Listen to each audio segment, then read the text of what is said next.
Welcome back to the show. If you're just joining us now, we're just in the middle of a conversation with Staff Sergeant Dave Callist and Constable Dave Cadoon. There's the traffic analyst here. They're going to be keeping our roads safe this holiday season, mostly with a lot of different holiday traffic programs. How do you think what do you think is the most effective way to spot a drunk driver? There isn't any specific way to spot one. We're trained on to pick up on some driving cues, but a lot of the factors determine when we will stop a vehicle for a sobriety check to make sure someone isn't drinking and driving, and checking license and registration, and then more cues get picked up. You know, we've had people weaving all over the road, and we'll have ones driving completely straight and narrow. Recently, Staff Sergeant Callist, you've been given sort of a provincial offset of money just to be helping the surrounding municipalities, because here in Lloydminster we have resources that other detachments don't have. Mm-hmm. You know, does this come into play in the holiday sort of traffic blitz? No, it doesn't. It's something that's entirely different, I guess, in that with, as you mentioned, the resources that we have here, which predominantly are police service dog, the ident section, or the forensic identification section that we have, as well as the traffic analyst on a on-call basis. Mm-hmm. They're available to go and assist, like say Kit Scotty detachment, for example.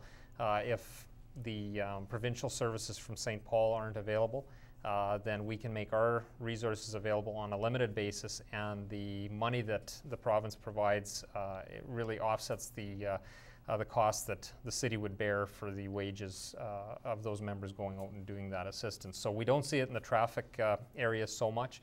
It's more for the, like I say, police dog service and the ident folks. Why is it important to help surrounding municipalities like that? Well, the crime doesn't have any boundaries.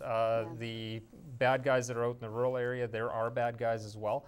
Really, if we do have a specialized service, sometimes it does assist the people of Lloydminster. If we get fingerprints from a stolen car that was found in Kit Scotty, if we find those fingerprints and can lay charges, oftentimes it comes back to somebody that's active in Lloydminster. So it really is setting up partnerships with other municipalities and working with them. So, and those, like we say, those services are here, and you know, they are effective. So we'd like to see them used as much as possible.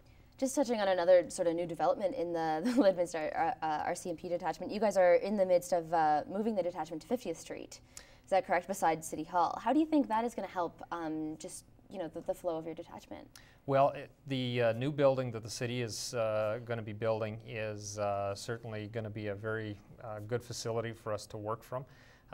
Space has been at a premium now for a number of years, I think, and certainly we're due for a new building. I think that as Lloydminster grows and the policing services are increasing, we're going to need the space just to provide the services to the people of Lloydminster.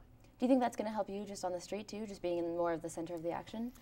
For a quick response, being on 44th Street there, 50th Avenue, is absolutely, it's going to be detrimental for us to go one way or the other on 50th Street and accessing Highway 17. That'll be a prime location. So just, we're running out of time here, gentlemen, but just, you know, in sort of summation, what should you do if, you know, you aren't sure, you've had too much to drink, not too much to drink? What's the safe way to go? Call a cab, call a friend, leave your vehicle where it is. It's not worth harming somebody else or yourself, or even getting any type of collision just to try to get home. Well, thank you so much for coming in today, gentlemen. It's been a pleasure to talk to you. Thanks for having us. This has been our conversation with Staff Sergeant Dave Callist and Constable Dave Cadoon with the Lloydminster RCMP. Your top news headlines are after the break.